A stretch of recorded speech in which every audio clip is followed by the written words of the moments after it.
সপোনত নাৰিকল দেখা বিভিন্ন অৱস্থাত কেনেকুৱা সপোন হয়। নমস্কাৰ বন্ধু বান্ধৱীসকল, আপোনালোকক মোৰ চেনেললৈ স্বাগতম জনালোঁ। বন্ধু বান্ধৱীসকল, আজিৰ এই সপোনৰ ভিডিঅ'টিত আমি জানিম সপোনত নাৰিকল দেখা বা শোৱা দেখা বা ক্ৰয় কৰা দেখা বা নাৰিকলৰ গছ দেখা কেনেকুৱা সপোন হয়, অৰ্থাৎ ভালনে বেয়া, শুভনে অশুভ, সকাৰাত্মক নে নকাৰাত্মক বা কি কথা সূচক হয় তাৰে বিষয়ে আজি আমি এই ভিডিঅ'টি জানিম।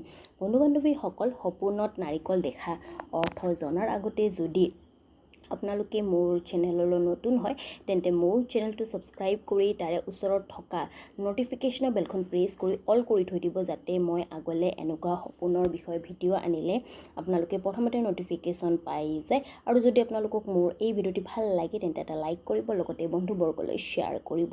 আহক তেন্তে বন্ধু বান্ধৱীসকল, এতিয়া আমি জানো সপোনত নাৰিকল দেখা কেনেকুৱা সপোন হয়। বন্ধু বান্ধৱীসকল, সপোনত নাৰিকল দেখা ভাল তথা শুভ সপোন মনা হৈছে। এই সপোনে এইটোৱে সংকেত কৰে যে তেওঁৰ যদি পুৰুষে দেখিছে এই সপোন বা মহিলাই দেখিছে আৰু মহিলাজনী গৰ্ভৱতী, তেওঁৰ সন্তান অতি সোনকালে তেওঁৰ সন্তান লাভ হ'ব। লগতে যদি সপোনত নাৰিকল খোৱা দেখে কোনোবা ব্যক্তি বা মহিলাই, তেন্তে তেওঁৰ কি হ'ব পাৰে, অবৈধ উপায়েৰে ধন উপাৰ্জন হ'ব পাৰে। আৰু লগতে যদি কোনোবাই সপোনত নাৰিকল ক্ৰয় কৰা দেখে অৰ্থাৎ কিনা দেখে, তেন্তে তেওঁৰ অৰ্থ লাভ হ'ব পাৰে। আৰু যদি কোনোবাই দেখে সপোনত নাৰিকলৰ গছ, তেন্তে তেওঁৰ বাস্তৱ জীৱনত আয় বৃদ্ধি হ'ব।